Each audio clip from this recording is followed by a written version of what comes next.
Et un petit peu nombreux, moi je suis assez contente, il y a des gens qui se sont déplacés, je vous remercie d'être présents. Ça me fait très plaisir et ça fait plaisir aux auteurs de rencontrer leurs lecteurs et inversement. Voilà, tout ça c'est grâce à Caroline Pommier. Où est-elle, Caroline ? Qui, depuis des mois, reçoit Face aux auteurs avec beaucoup de soin et de bienveillance. Je te remercie, Caroline. C'est une très belle librairie, c'est la librairie Fontaine, avenue Victor Hugo, 95, où on trouve de très beaux livres, on trouve tous les livres et plus encore, d'ailleurs. Voilà, bravo à l'équipe également, parce qu'à chaque fois, on les dérange un peu, on arrive... alors là, on est peut-être 10, et puis parfois, nous sommes 20, 25, 30, ça dépend. Voilà, alors ce soir, mes chers amis, nous allons aborder un thème difficile et je dois dire consternant, celui des violences faites aux femmes. Linda Ducré, écrivain qui est à ma droite, à extrême droite, et journaliste, ex-avocate, écrivain bien sûr, et avec nous ce soir. Bonsoir Linda. Bonsoir Lydie Ajax.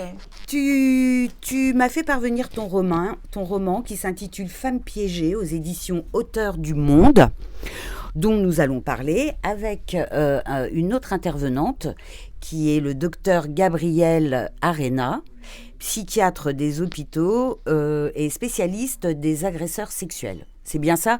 C'est tout un programme, ma chère Gabrielle. Oui, c'est tout un programme, ça prend du temps. Oui, ouais, ça prend du temps et moi, ça me terrorise. Bon, alors j'espère que vous ne serez pas terrorisés et qu'on va apprendre beaucoup de choses. Alors, je présente le livre de Linda qui s'appelle Femmes piégées, voilà, que tu peux présenter, Linda. Voilà. Quant à vous, Gabrielle, je vous donne votre livre. Et ce livre s'appelle « Ces hommes parmi nous, soigner les auteurs de violences sexuelles ». Alors, Gabrielle, vous avez écrit cet essai avec d'autres personnes, dont Caroline Legendre et Gaëlle Saint-Jalmès. Voilà. Saint-Jalmès. Tiens, du coup, je te redonne le livre. Mais vous êtes adorable. Voilà. Donc, on a fait les présentations. Alors, voilà, le livre est passé. Et je te remercie de nous permettre de débattre. Mais c'est avec grand plaisir, mais c'est tout l'intérêt de Face aux auteurs. Justement, moi, c'est une chance. C'est une chance, d'une part, d'entendre à travers ton roman, Linda, les histoires et le point de vue des victimes. Absolument. Qui sont victimes, et on verra de quoi, puisqu'on va en parler plus tard. Et d'un autre côté, c'est une chance, et je suis très honorée de recevoir Gabrielle, parce que d'un autre côté, on va s'intéresser aux méthodes et aux soins apportés aux agresseurs, tout en étant renseigné sur les profils de ces derniers pour éviter les récidives. Voilà. Donc, je me dirige vers toi, Linda. Ce roman, qui s'appuie sur des faits réels, parle de revenge porn. Bon, ça c'est de l'anglais. Porno-divulgation en français. Absolument. Est-ce que tu peux nous expliquer déjà ce terme et qu'est-ce que ça veut dire ? Alors, avant, je ne sais pas si tu m'as présenté, je ne crois pas. Donc, effectivement, oui, en 2 mots, oui, tu as dit que j'étais avocate. Ah, quand même. Voilà. Donc, juste quelques mots pour me présenter. Alors, j'étais avocate pendant 15 ans et je traitais des problèmes de violences sexuelles, notamment de viol. Et également, j'avais dans mon cabinet des affaires de violences conjugales, puisque je faisais beaucoup de droit de la famille. Donc, en 2003, voilà, juste en quelques secondes, en 2003, j'abandonne cette noble profession. Et puis, les affaires me reviennent, certaines affaires me reviennent comme un boomerang. Et donc, à ce moment-là, je décide d'écrire. Et mes livres ont pour socle commun, je m'aperçois que mes livres ont pour socle commun la justice. Parce qu'on dit, on dit qu'on reste avocate toute sa vie. Ah oui, mais ça, je veux bien le croire. Voilà. Il y en a même qui se prennent pour des avocats alors qu'ils ne le jamais... sont pas. Ah bah, qui ne le sont pas, tu as raison. Alors, tu m'as demandé de présenter mon livre. Oui. L'intrigue, notamment. C'est un thriller, en fait. C'est un thriller, ton livre. Donc, effectivement, mon livre, c'est un polar qui vous plonge au cœur de multiples rebondissements que je ne vais pas dévoiler ici. Et donc, on a des personnages, des destins des destins croisés de femmes victimes de violences sexuelles, d'un homme politique connu et d'un avocat prédateur sexuel. Voilà, donc... Et cette protagoniste qui est l'héroïne qui est mariée, donc, voilà, qui est l'héroïne de ton roman, voilà. Elle est 2 enfants attachés parlementaires. Voilà, va tout laisser tomber parce qu'elle va recevoir des éléments compromettants chez elle. Elle va recevoir des photos compromettantes à son domicile et à ce moment-là, eh bien, ça va être un choc. Elle va enfouir les photos sous une pile de vêtements pour pas que son mari voie ça. Et à ce moment-là, eh bien, elle a trop honte, évidemment. On y reviendra sur ce sentiment de honte. Oui, absolument. Et elle décide de payer une rançon puisqu'elle voit que ces photos compromettantes, on l'a fait chanter. Il y a un chantage qui est exercé contre elle. Et donc, elle décide de payer une rançon à un maître chanteur resté anonyme et donc de démissionner de ses fonctions parlementaires. Voilà. Bon, je ne veux pas vraiment rentrer dans l'intrigue, je ne veux pas dévoiler ni spoiler le roman, mais en fait, l'événement, les photos qu'elle reçoit ont été prises 10 ans avant. Tu as raison de le dire. Voilà, avant qu'elle soit mariée, donc elle était célibataire. C'est important. Elle a été maltraitée par cet homme et c'est comme ça qu'elle a reçu ces photos 10 ans après. C'est très étonnant. Oui. Mais bon, ça fait partie de l'intrigue. Et ce monsieur, d'ailleurs, on ne sait pas qui lui envoie les photos. On sait simplement qu'au fil du roman, on apprend qu'elle a eu une histoire avec un avocat, d'accord, qui s'est mal comporté, qui s'est très, très mal comporté. Donc voilà. En fait, tu as raison de... Elle reçoit ces éléments compromettants qui la compromettent en fait, mais elle n'attaque pas. Elle est toujours en état de sidération. Alors, et j'ai l'impression que tu es étonnée par cela. Il y a plein de victimes, et je parle sous le contrôle de Gabrielle, plein de victimes qui sont en état de sidération, qui ont une mémoire, je crois qu'on dit amnésique, c'est ça ? Une mémoire, il y a un terme précis. Non, il y a un terme. Une mémoire sélective. C'est pas tout à fait ça. Et on a une amnésie, il y a je sais pas, non, le truc d'amnésie, je ne crois pas, mais qu'on ait gardé des éléments qui nous sont arrivés à cause de la sidération d'un choc, ou d'un traumatisme, certes, mais ça, c'est Gabrielle qui nous en parlera. Elle est beaucoup plus calée que moi. Oui, tout à fait, mais tu as l'air étonnée de cela, alors que ça arrive, mais 10 000 fois. 10 000 fois que des victimes... En fait, je ne suis pas du tout étonnée, mais j'en parlais pour justement que des victimes en parler aux gens qui se sont réveillent étonnés à partir d'un flash. Et le flash, qu'est-ce que c'était ? C'était qu'elle était devant son poste de télévision à son domicile et elle voit un homme politique qu'elle connaît, qui est l'un de ses amis. Et elle voit ce type-là démissionner, annoncer qu'il va démissionner de ses fonctions politiques parce qu'il a reçu lui aussi un sextape. On ne va pas rentrer dans les détails. Mais voilà. Et donc c'est ça qui fait que ce flash qui fait qu'elle se dit, tiens, nos 2 affaires sont peut-être liées. Et je vais mener l'enquête, finalement. Je vais mener l'enquête. Et donc, à partir de ce moment-là, elle va rencontrer une femme qui est avocate, qui elle-même a été victime de violences sexuelles. Et cette femme, justement, va la défendre, alors qu'elle-même a été victime de ces violences. Le dilemme, c'est est-ce qu'elle peut le faire ? Est-ce qu'elle peut le faire alors qu'elle a été victime ? De la même façon. Alors, très bien. Merci beaucoup d'avoir expliqué un peu la trame de ton roman. Maintenant, j'aimerais... Alors, Gabrielle, vous avez lu le roman de Linda. Oui. Et puis, ce serait bien que vous en parliez aussi un petit peu. Comme ça, et vous allez aussi, après ça, nous développer votre sujet sur ces hommes parmi nous. Voilà, merci. D'accord. Bien près de la bouche, comme ça. Alors, près de la bouche. Bonjour à tous. Donc, moi, effectivement, je suis médecin psychiatre. J'ai été responsable. Donc, d'abord, j'ai beaucoup occupé de victimes de violences en tout genre, mais évidemment aussi sexuelles, et notamment qui touchaient les enfants. Et puis j'ai travaillé pendant une 30aine d'années auprès du docteur Daniel Zaguri, que vous connaissez comme expert à la Cour d'appel de Paris. Et donc nous avons travaillé beaucoup autour des questions de criminalité et de violence sexuelle. Et j'ai mis en place, après la loi Guigou de 98... Alors, qu'est-ce que c'est la loi Guigou, si vous pouvez développer? On va peut-être le dire un peu après pour pas tout mélanger. Okay.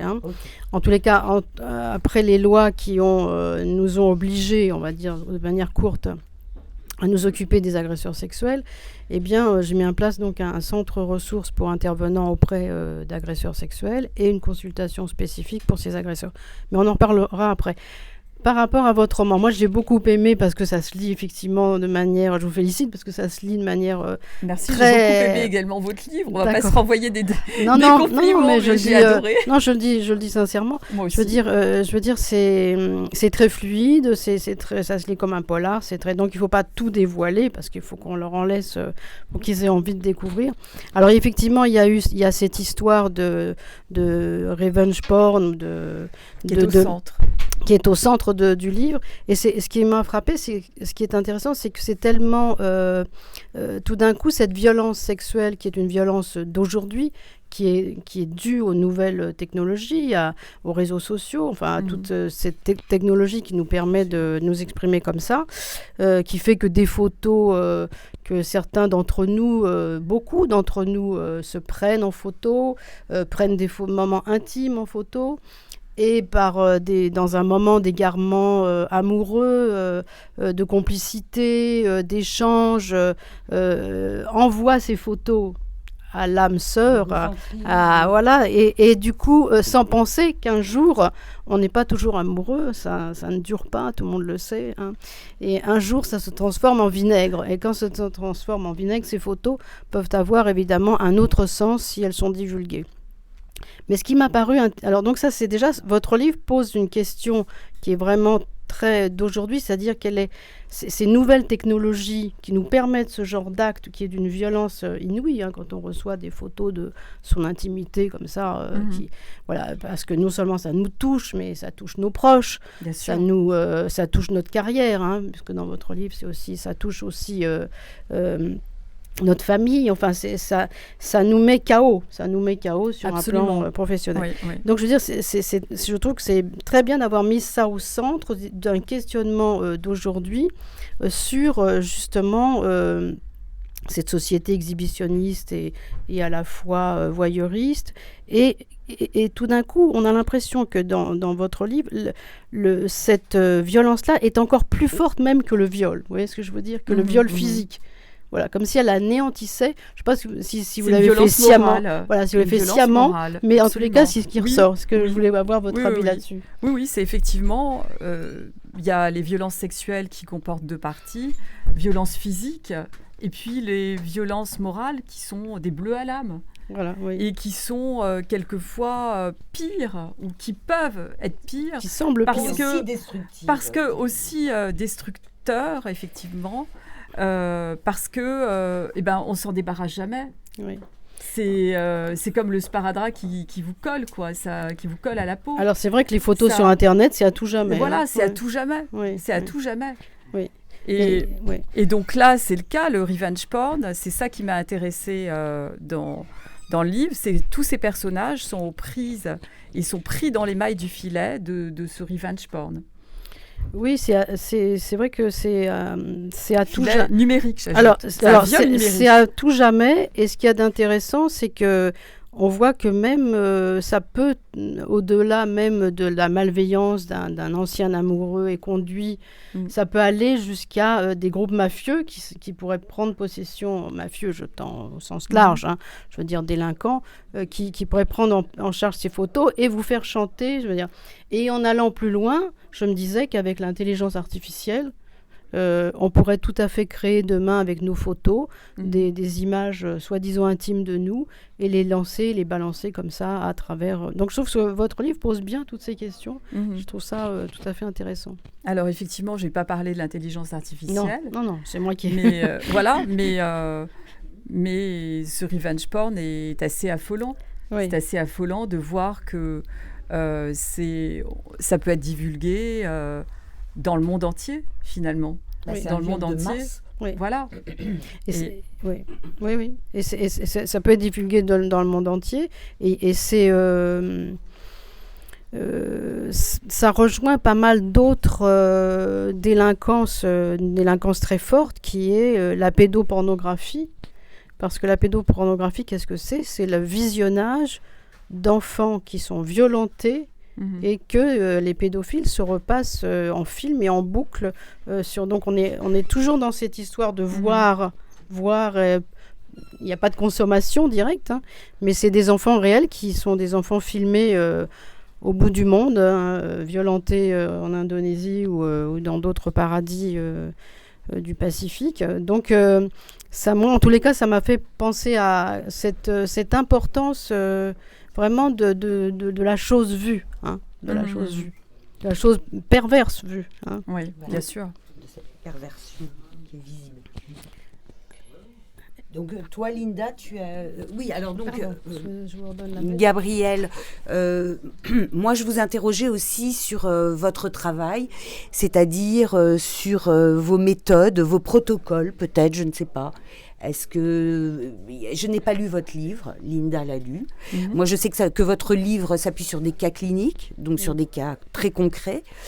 Alors, qui a mis en place certains protocoles ou certaines méthodes, je ne sais pas.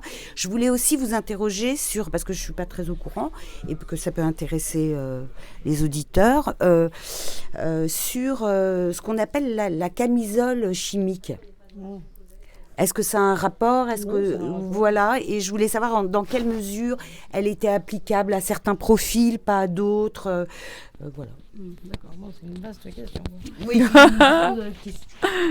Oui, alors, oui, l'idée, c'était quand même... l'idée, elle est relativement simple et elle a commencé dans les prisons avant l'an 2000. Dans 98, vous savez, quand il y a eu toutes ces affaires de pédophilie qui sont passées en boucle avec Michel Fourniret, Dutroux en Belgique, enfin des grands prédateurs d'enfants et de violences sexuelles. Il y avait beaucoup de prisons avec d'hommes en prison pour des faits de violences sexuelles. Donc il y a eu tout un groupe de psychiatres, de psychologues qui ont commencé à s'intéresser à ces hommes qui étaient là en prison. Qu'est-ce qu'on allait en faire, sachant que la crainte, une fois qu'ils sont en prison, qu'on les a embastillés, c'est pas fini, ils vont pas passer leur vie en prison, il y a un moment donné, ils vont ressortir. Et donc la crainte de tout un chacun, c'est la récidive, c'est recommencer, c'est qu'est-ce qui va se passer à l'extérieur, puisque effectivement un certain nombre repassent à l'acte. Donc tous ces groupes ont travaillé en France, mais pas qu'en France, c'est-à-dire que c'est un mouvement qui est aussi en Amérique, au Canada notamment, en Suisse, en Belgique, et qui ont commencé à réfléchir et tous ces groupes se sont retrouvés, on s'est retrouvés régulièrement dans des colloques depuis une vingtaine d'années. Et donc, il y a eu, à l'issue de ces réflexions, ce qu'on a appelé la fameuse loi Guigou de 98, qui est une loi, justement, pour lutter contre la récidive, c'est-à-dire pour ne pas refaire des victimes, effectivement. Donc, l'idée, c'était de travailler avec ces auteurs de violences sexuelles, d'abord de savoir qui ils sont, qui ils sont, et pourquoi ces passages à l'acte. C'est-à-dire de l'étude criminologique, c'est-à-dire vraiment d'essayer de comprendre qu'est-ce qui s'est passé avant l'acte, au moment de l'acte, après l'acte, qu'est-ce qui préside dans leur vie, qui fait que ces sujets ont recours à cette violence, et à cette violence qui n'est pas qu'un désir sexuel, bien au contraire, mais qui est souvent plutôt un désir de toute puissance, de mettre à genoux l'autre, de l'humilier comme dans votre livre. Et donc, donc l'idée, c'était d'essayer de comprendre avec eux qu'est-ce qui se passe pour chacun d'eux dans leur histoire, de manière à... C'était toujours des idées de psychiatres quand même, et de psychologues, on est toujours un peu idéaliste sur le sujet, de se dire que s'ils décortiquent, s'ils comprennent, ils vont peut-être peut-être un petit peu s'amender, ils vont peut-être réussir à à ce que ça recommence plus déjà. Parce Bien que sûr, ce qui est Mais fait. c'est voilà. long, puisque c'est une sorte de psychothérapie. C'est très long, c'est ça c'est très long. La psychanalyse. Alors la loi Guigou, elle dit simplement que tous ceux qui ont été incarcérés pour violences sexuelles, lorsqu'ils sortent de prison, ils ne sortent pas, ils n'ont pas une sortie sèche, ce qu'on appelle la sortie sèche, c'est-à-dire bon bah voilà, je rentre chez moi. Ils sont accompagnés. Voilà, ils doivent, Oui. ils ont une injonction de soins. Mhm. C'est-à-dire une injonction de soins et une injonction de se présenter au service juridique, c'est-à-dire au SPIP, au service pénitentiaire, tous les mois, et au commissariat, tous les mois également. C'est respecté? Ah oui, parce que quand c'est pas respecté, eh bien, ils repartent en prison. Donc voilà, s'ils sont incarcérés. Il y a un juge de l'application des peines, donc qui supervise le dossier, et il y a un médecin coordonnateur qui supervise les soins. Bon, moi, j'étais médecin coordonnateur dans le 93, donc j'ai eu un certain nombre de dossiers. Mais donc, cette injonction de soins, elle dit quoi ? Elle dit que justement, alors elle peut être de 3 ans, 5 ans, 10 ans. Vous vous rendez compte ? C'est-à-dire qu'après, les gens ne savent pas que ces gens, quand même, après la prison, voilà. Maintenant, le but, c'est quand même de tisser un maillage santé, justice, donc après la prison, de manière à ce que le sujet, au mieux, on puisse voir quels sont les moments où il y a des moments de défaillance. Je vous prie de m'excuser. Oui, Là, je vous voilà. coupe. Attends. Allez-y, parce que moi, je peux... En fait, oui, je sais que vous pouvez rester longtemps sur le sujet. Mais en fait, j'ai une question. Vous dites après la prison et pendant la prison. Alors, c'est une très bonne question, Charlie. Justement, Caroline Legendre, qui est là, nous sommes 3 autrices de ce livre, chacune avec sa fonction et en parlant des cas, les cas qui sont donnés sont des cas réels. Caroline Legendre, elle a travaillé en prison, et comme je disais tout à l'heure, c'est en prison qu'ont commencé justement le travail des psychanalystes, donc Claude Ballier, que peut-être certains connaissent, et donc en prison, on ne peut pas les obliger aux soins.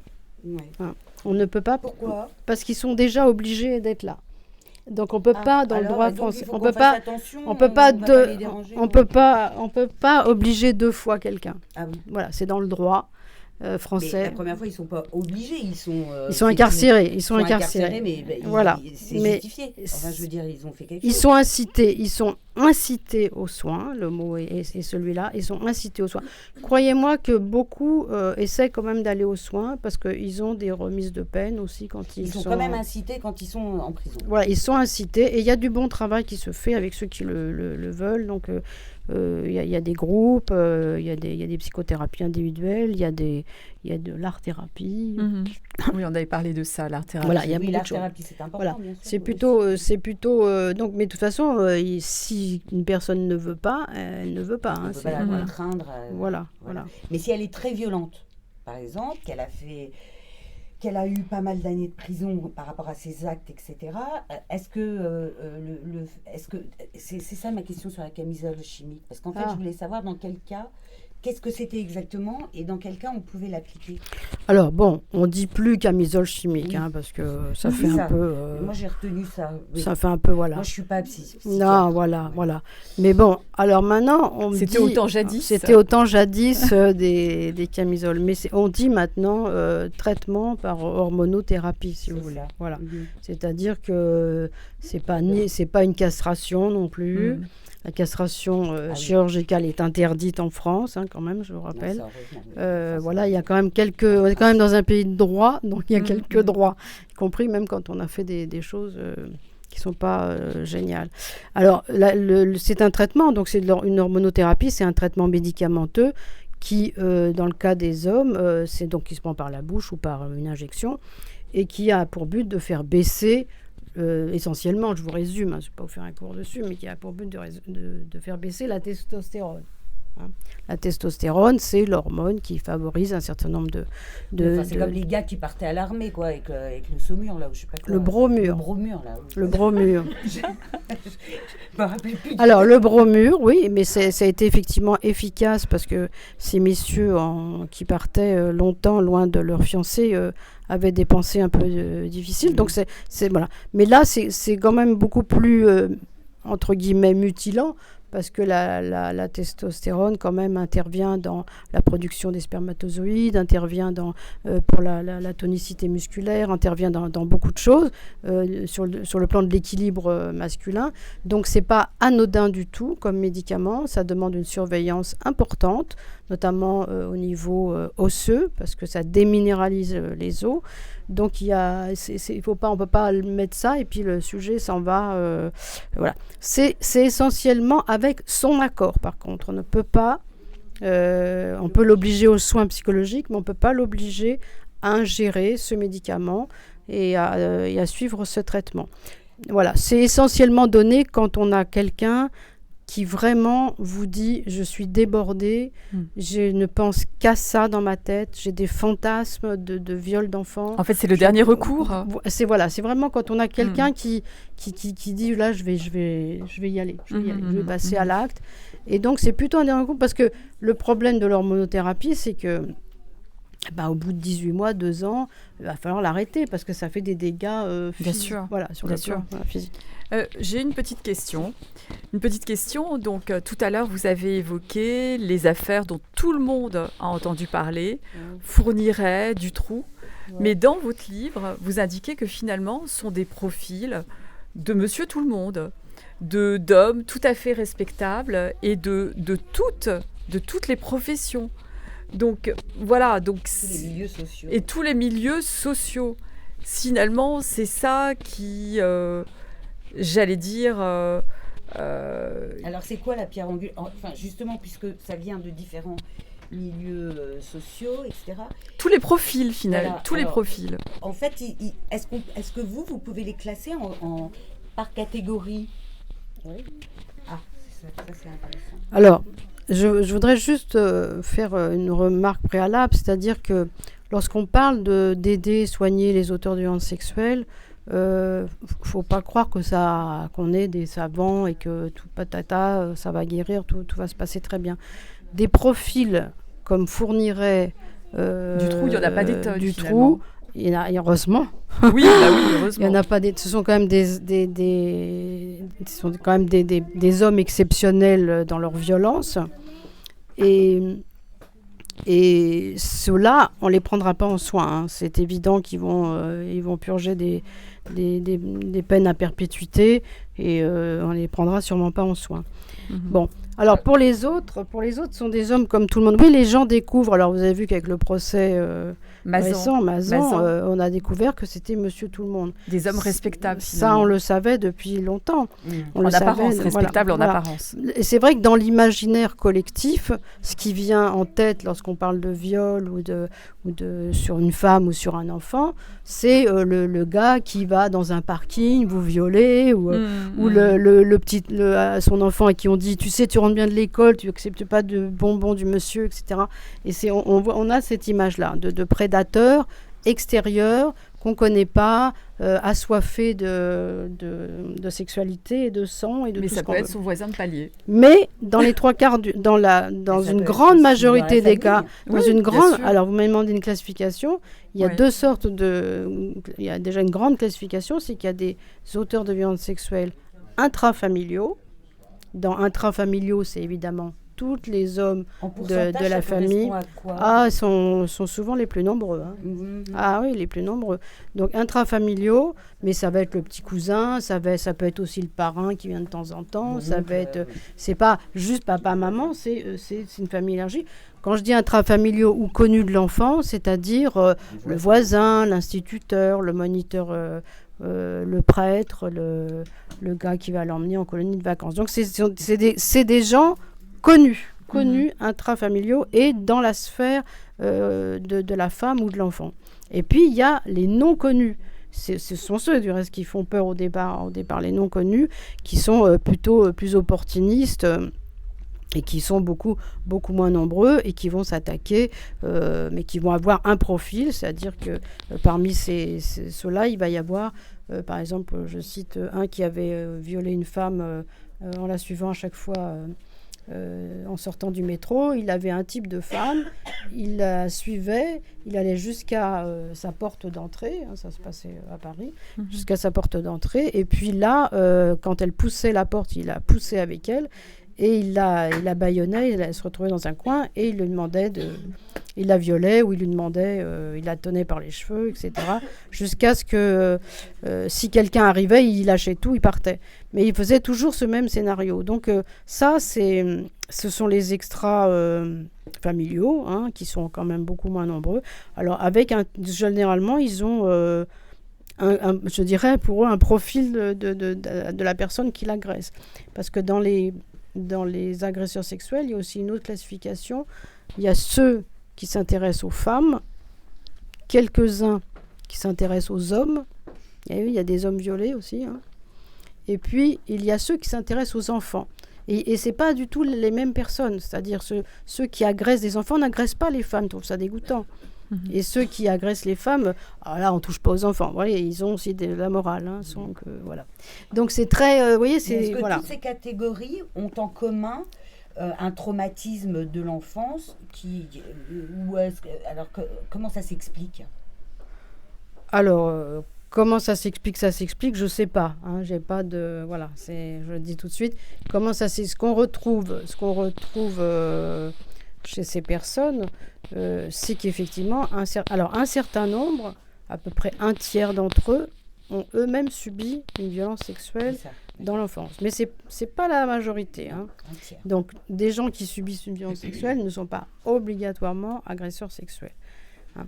Mais chez ceux-là, on en trouve au moins pour un tiers. Pour d'autres, comment ça s'explique? Effectivement, quand on fait un peu le parcours de vie avec eux, effectivement, on voit souvent, au-delà de la violence sexuelle, il y a d'autres types de violences, des abandons, des violences physiques, des violences... des carences affectives, plus exactement, des carences en tout genre qui peuvent conduire, qui peuvent, eux, les conduire précisément à des passages à l'acte vengeurs, hein, parce que c'est, comme je dis, c'est pas de la sexualité, vraiment, c'est plutôt de l'emprise, de la vengeance, de la toute-puissance. Là où, quand ils ont été jeunes, ils ont été humiliés, abaissés, eh bien là, il y a la possibilité d'un retournement de situation et de faire un peu... c'est eux, à ce moment-là, les chefs, les rois, des pervers narcissiques. Voilà. Alors là, moi, le terme de pervers narcissique, j'en ai un peu marre, parce que je me dis que tout le monde l'emploie, mais quel est le regard justement de la psychiatre sur ce terme? Il existe ce terme, même s'il est galvaudé. Alors, il est galvaudé. Il existe, c'est-à-dire qu'effectivement, un certain nombre d'entre eux ont des structurations, ont des troubles, ne sont pas des malades mentaux, mais ont des troubles de la personnalité. Et la personnalité, elle s'est construite un peu, on va dire, de manière, comment on pourrait dire, familière, tordue. On va dire ça, il y a une psychanalyse, on va peut-être pas dire. De manière tordue, c'est-à-dire qu'elle va de manière donc perverse, hein, une espèce qui est bancale, qui est un peu tordue, qui est un peu parce qu'il y a eu toutes ces actions traumatiques. Pas forcément une agression. Pardon ? Attendez, je passe le micro à une personne. Mais si, allez-y. Non, je disais simplement, mais qui n'aboutit pas forcément à une agression. Un pervers narcissique n'agresse pas forcément. Il peut agresser psychologiquement, mais pas physiquement. Bien sûr. Voilà. Après, parmi les thèmes que vous abordez, effectivement, il y a 3 thèmes distincts, complètement distincts. Et je pense que j'ai pas lu votre livre, mais dans le livre que vous avez écrit, je pense que vous faites référence plus à un pervers sexuel, une perversion sexuelle. Et on ne parle pas du tout de pédophilie dans ce cas-là. Non. Parce que la pédophilie, c'est un domaine de la Bien psychiatrie sûr. qui est vraiment très ciblé. Et un pervers sexuel, comme vous disiez très, très, très justement, ne va pas penser aux enfants, quoi. Donc voilà, après... Bon. Alors, Oui, dans mon livre, ça n'a rien à voir, effectivement. C'est vraiment un pervers sexuel. Oui. Et le terme narcissique, malheureusement, lui aussi, est trop utilisé. Je rappelle quand même à tout le monde, hein, et sous contrôle toujours de la faculté de médecine, non pas de médecine, mais de psychologie, mais que le narcissisme, c'est essentiel.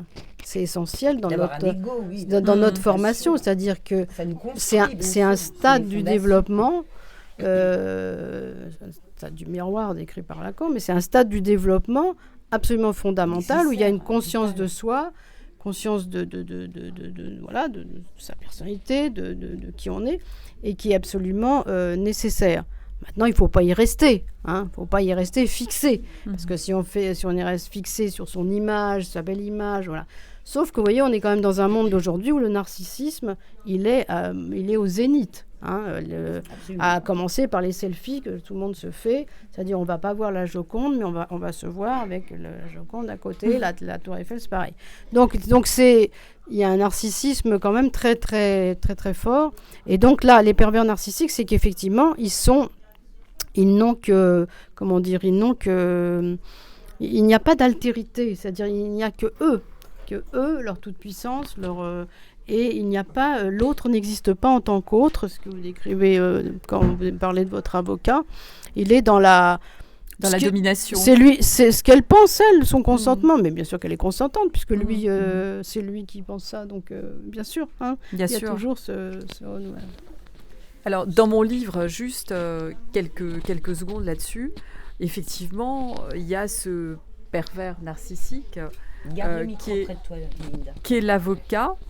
Et donc, elle est dans la domination. C'est un système totalitaire qui va l'humilier, il y a ce phénomène d'emprise dont beaucoup de... Je ne sais pas si vous parlez de ça ou pas, mais il y a ce phénomène de domination. On ne va pas employer le terme patriarcat parce que là aussi, il est galvaudé. Mais il y a ce phénomène d'emprise qui est important. De l'homme sur la femme, tu veux dire ? Oui, de l'homme sur la femme. Voilà. D'accord. Je suis assez d'accord, mais enfin bon, pousser à l'extrême, dire « Ah non, je suis contre le patriarcat », tout ça, pour moi, ça m'est insupportable. Mais bon, non, alors, voilà. Attends, après, une femme sait se défendre. Moi, je suis pour la puissance des femmes. Attends. Alors, non, alors... Mon livre, il est ancré dans l'actualité MeToo, parce qu'on va quand même en parler. Il est ancré dans un autre mouvement qui est Balance ton porc. Alors maintenant, l'actualité MeToo, ça a permis des avancées, ça a permis de briser le mur du silence. Mais maintenant, il y a des dérives qui sont inacceptables. Et on est complètement d'accord de dire que ces dérives, elles sont inacceptables. C'est-à-dire qu'en fait, il y a Emmanuel Todd, qui est un grand historien et anthropologue, qui a distingué plusieurs révolutions. La première révolution féministe, c'était celle où les femmes ont pu obtenir le droit de vote. Ensuite, deuxième révolution, la libération sexuelle. Et troisième révolution, là, c'est ce que dit Emmanuel Todd, on est dans une révolution néo-féministe qu'il catégorise et que voilà. Et ça, c'est les dérives, c'est-à-dire que les néo-féministes, c'est-à-dire on a un antagonisme qui s'est créé entre hommes et femmes. Et c'est un phénomène féministe antagoniste, exactement. Et un essayiste, Pascal Bruckner. Oui, bien sûr. Attends 2 secondes, Caroline. Tiens, tu peux t'approcher. Ce qui est intéressant dans les 3 âges que distingue Emmanuel Todd, c'est que les 2 premiers féminismes, le deuxième féminisme étant le féminisme du contrôle du corps par la femme, c'est-à-dire le droit à l'avortement, c'est ça le nœud principal.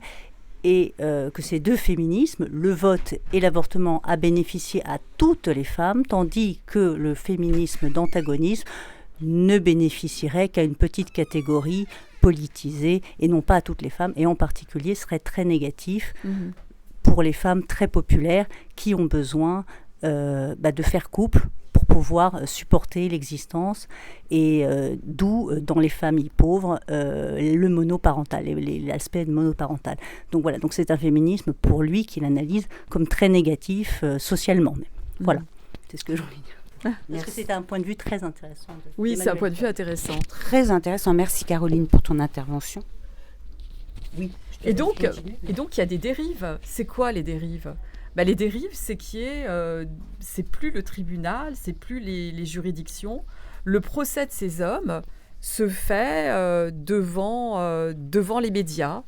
On lâche des listes véritablement d'hommes, soi-disant, on va dire, agresseurs sexuels.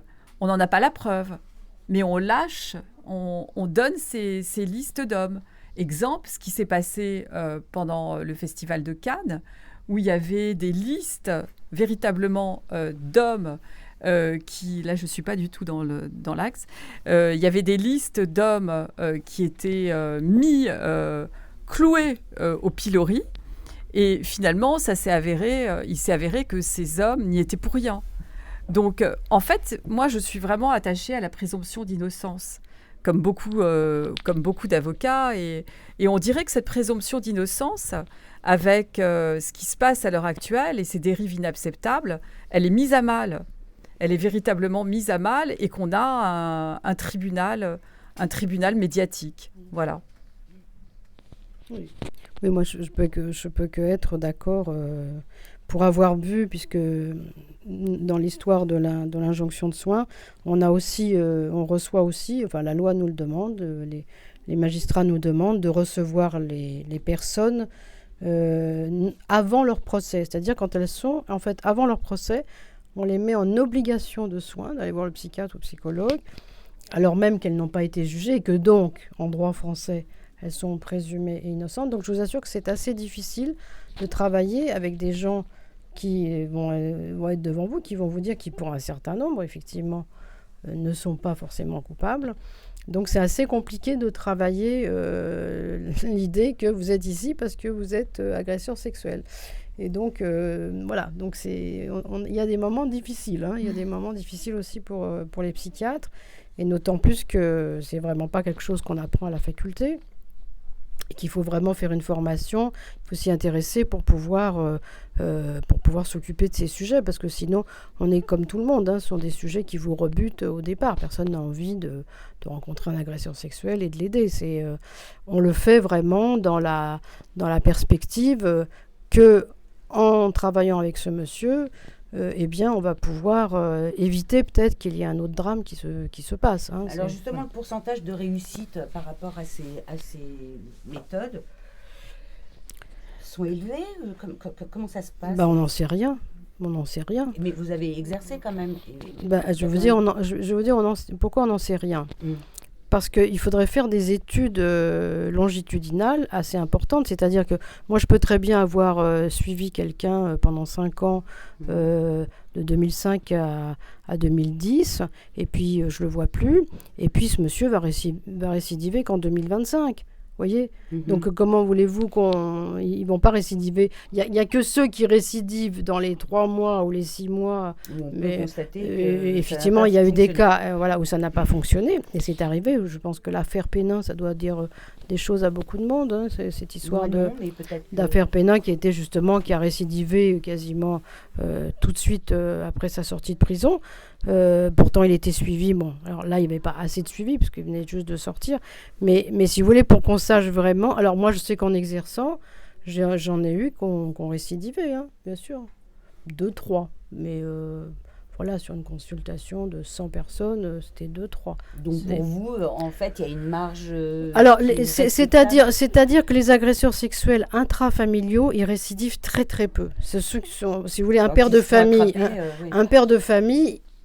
il va pas pouvoir, s'il est pris, si c'est judiciarisé, s'il a fait la prison. Même le tonton, même le parrain, tous les gens qui sont bien reconnus, bien repérés, ces gens-là, de fait, ils vont pas récidiver, parce que quand on va les voir arriver, déjà ils n'ont pas le droit de fréquenter leur famille, ils ont un certain nombre d'interdictions. Donc si vous voulez, et comme c'est quand même une grande majorité les intrafamiliaux, donc du coup ça fait quand même une grande masse qui récidive pas. Mais il y en a quand même qui arrivent sur des enfants plus petits, petites cousines, etc. Il y a quand même des choses qui se passent parfois, mais c'est quand même rare, quand même beaucoup plus rare, c'est quand même encourageant. Les autres, les types extra-familiaux, vraiment, je vous dis, il faut... on peut... Ils ont souvent des peines assez longues, et ils ont aussi des soins assez longs. Donc ça, il faut attendre pour voir. En tous les cas, c'est pas aussi vrai que ce que le dit la presse. C'est-à-dire le problème, c'est que c'est la même chose pour la presse. C'est-à-dire que quand il y en a un qui récidive, ça y est, ça prend des proportions. C'est une catastrophe. Ça prend des proportions. Enfin, les médias. Là, quand même, non non, c'est pas tant que ça. ça. Un sentiment d'insécurité. Ah non, il n'y a pas tant que ça de récidive. C'est souvent des problèmes. Sentiment qu'on a l'impression, on est dans le sentiment. Non, il n'y en a pas tant que ça, en fait. Il y en a il y a des actes. Par les médias, c'est ça ? Non, il y a des actes. Écoutez. Moi, je crois que les cas se sont aggravés. Des violences. Non, c'était bien pire avant. Non. Ah, c'était pire avant ? Ah oui. Mais vous savez, les femmes et les enfants ont vécu des choses pendant des siècles sans pouvoir parler, sans pouvoir dire. Je pense que l'historienne qui est là pour elle, c'était effroyable ce qui se passait. Non, aujourd'hui, il y a quand même. Je trouve qu'il y a quand même une avancée, quand même. Même si, je le dis, c'est l'arbre qui cache la forêt. C'est-à-dire qu'il va y avoir un cas et du coup, on va arroser tout le monde avec ça. Donc, d'accord, mais il y a aussi un phénomène qui se passe et qu'on va devoir aborder. Oui. Parce que même s'il n'est pas très plaisant, c'est le cas des gens qui sont immigrés, qui viennent dans notre pays. Attendez, c'est en toute clarté que je l'aborde. Et qui ont une autre façon d'aborder les femmes et qui se sont, pendant toute leur éducation, leur jeunesse, etc., empêchés de fréquenter la femme. Bon, donc il y en a quand même pas mal. On voit les cas là qui se multiplient quand même de ces gens. Alors c'est vrai que c'est une autre structure mentale. C'est pas pour les accuser spécialement ou pour faire. C'est pas du tout. Comment dire, du racisme, ni rien du tout. C'est simplement qu'il y a des gens qui sont ici, qui sont venus avec une toute autre structure mentale aussi. Une autre culture, tu veux dire. Voilà, une autre culture, une autre façon d'être avec la femme. Enfin, le rapport homme-femme, bon, qui déjà, en Occident, n'est pas au top, et encore moins de là d'où ils viennent. Est-ce qu'il y a un rapport ? Est-ce qu'on peut le dire ? Pour moi, il n'y a pas de rapport. D'accord. D'abord, dans les groupes de parole que j'ai eus, j'ai eu effectivement des gens, mais pas plus que ça. J'avais des bons Français bien intégrés. Ah ça, bien perdus. Mais vous savez là, le viol, il est quand même interdit dans beaucoup de cultures. C'est pas un truc, il est interdit. C'est-à-dire que dans notre culture. Pas de viol, bien sûr qu'il est interdit dans beaucoup de cultures. Non, je parle du rapport de l'homme à la femme. Des rapports sentimentaux. Non, mais il faut quand même qu'on précise. Ce dont on parle, parce que si on fait un gros mix, voilà. Oui, donc, je pense que déjà le viol, il est interdit dans beaucoup de cultures. Dans beaucoup de religions. Bon, maintenant il y a... Et effectivement, il peut se passer des violences. Ça, il y a... Alors, là où il y a une différence très nette, et c'est un vrai problème, c'est pas tellement sur les violences sexuelles, c'est sur les violences conjugales. Oui. Voilà. Alors là, quand moi j'avais des groupes de violences conjugales, et là, on peut avoir effectivement des phénomènes culturels. C'est intéressant parce qu'on est en train de... Il peut y avoir culturel, voilà. Violences sexuelles sur les femmes et violences conjugales. Conjugales sur les femmes aussi. Voilà. Et là, il y avait des différences culturelles où parfois, on était obligé, on était souvent obligé de dire, culturellement, en France, c'est pas admis de frapper une femme. En France, la femme a le même niveau social, économique, liberté qu'un homme, etc.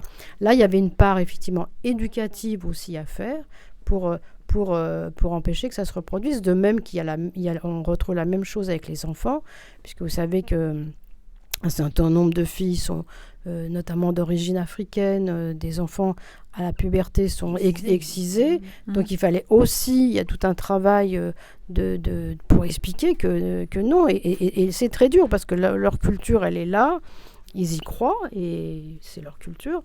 Et un certain nombre de filles sont emmenées sans qu'elles le sachent, même dans leur pays à l'âge de 12 ans, pour être excisées. Donc c'est une catastrophe parce que ce sont des gamines qui sont élevées ici en France et qui tout d'un coup, du jour au lendemain, vont subir cette excision.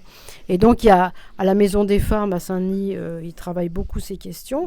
C'est vrai que si vous voulez, avec un certain nombre de populations, qu'on le veuille ou non, que ce soit, c'est pas qu'avec les femmes, c'est aussi avec les enfants, c'est aussi avec il y a une part éducative, intégrative à mener, sans les lapider, sans les juger, mais il y a quelque chose à faire, c'est sûr. Après, c'est pas tous, j'ai aussi rencontré des gens d'autres cultures qui sont absolument respectueux des femmes. C'est pas non plus, c'est pas immigration égale violence, hein, quand même. Je pense qu'on a, vous savez, je pense qu'on est violent quand on a eu de la violence dans sa culture et dans son éducation et dans sa vie, qu'on soit de la culture A ou de la culture B, ça va se retrouver. Si on a eu de l'amour, du respect dans sa culture, ça va se retrouver. Tout à fait. Mais après, c'est les proportions. Faut faire attention. Oui, mais après, c'est les proportions. C'est les proportions. Mais comme on est dans un climat où c'est compliqué de faire des proportions, personnellement, je préfère dire qu'il y a... Éviter d'en parler. Non, pas du tout. Dire que c'est une petite proportion. C'est une petite proportion et qu'on a quelque chose à faire par rapport à ça. On doit les aider à passer ce cap. C'est certain. Moi, ce qui m'intéresse, excuse-moi de t'interrompre là-dessus, mais ce qui m'intéresse, c'est vraiment les cas pratiques dans votre livre. Les cas pratiques, vous avez parlé d'art-thérapie. Donc l'art-thérapie, c'est vraiment un volet important. Et également, j'ai vu pour des ça, c'était violences... en prison. Hein. Oui. Également, j'ai vu pour des violences sexuelles de mettre, je ne sais pas si j'ai bien compris, des groupes de parole finalement, c'est ce qu'on fait, de confronter des femmes qui ont subi des violences sexuelles à l'agresseur sexuel. Alors, c'est évidemment pas ces femmes-là qui sont directement concernées par l'agresseur, c'est d'autres femmes. Mais voilà, ça, j'ai trouvé que ça me semble très intéressant. J'ai trouvé que c'était intéressant de les confronter, de montrer comment on peut traiter ces agresseurs par différentes thérapies, dont justement ces groupes de parole. Et à ce moment-là, ils se rendent compte, j'imagine, parce qu'avant, il y a une espèce d'apathie, vous le dites. Il y a une espèce d'apathie de ces agresseurs sexuels qui ne se rendent pas compte de ce qu'ils ont fait. Ils sont dans la domination, d'accord, mais ils ne se rendent absolument pas compte de tout ce qu'ils ont fait, de tout le mal. S'ils savaient probablement le mal qu'ils ont insufflé à ces victimes, on n'en serait pas là. D'où l'intérêt, je pense, de les confronter à des femmes victimes de violences sexuelles. Je pense que c'est sûrement un des volets les plus intéressants de votre livre. Oui. C'est un des aspects, en tout cas.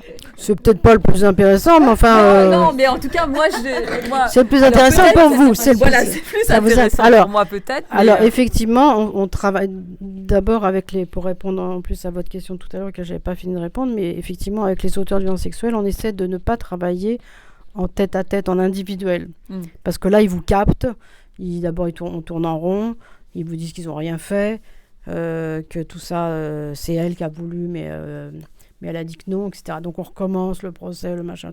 Donc généralement, on essaie de ne pas travailler en duel, on essaie de travailler en groupe d'agresseurs sexuels. Moi, je les avais mis en groupe qui sont, si vous voulez, avec le même type d'agression sexuelle, c'est-à-dire ceux qui ont agressé leur enfant, ceux qui ont agressé une femme, donc on sait ceux qui sont exhibitionnistes. On n'en parle pas, mais ça existe. Bien sûr. Bon. Et donc, on essaie de travailler avec donc le même type de violence.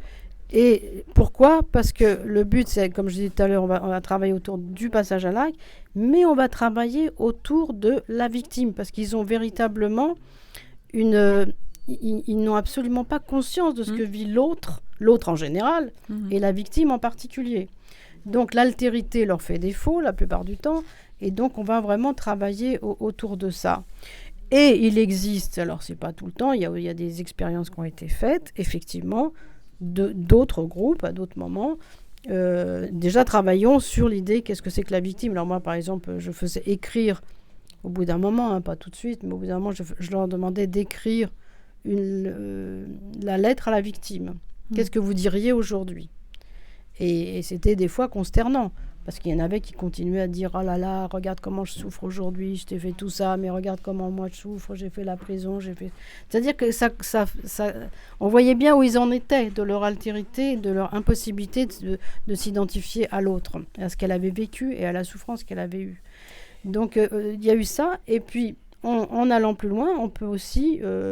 ça se pratique, effectivement, c'est-à-dire de faire venir des femmes qui ont été victimes d'un agresseur et des agresseurs pour essayer toujours d'avoir ce miroir, de dire ce qu'elles avaient ressenti, parce qu'ils ont vraiment un défaut au niveau de leur ressenti, de leurs émotions, voilà.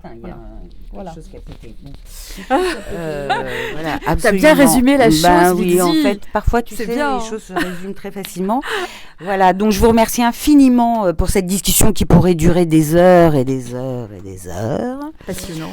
Voilà, je représente les livres. Donc, je te donne ton livre, Linda Ducret, pour Femmes piégées aux éditions Auteurs du Monde. Et Gabriel Arena pour Ces hommes parmi nous, aux éditions du Détour. Voilà. Soigner les auteurs de violences sexuelles, voilà. Eh bien, c'est une grande tâche, c'est tout simple. Voilà, je vous remercie infiniment d'avoir assisté à ce débat et je vous dis à très très vite. Merci beaucoup. Merci, Au revoir. Merci.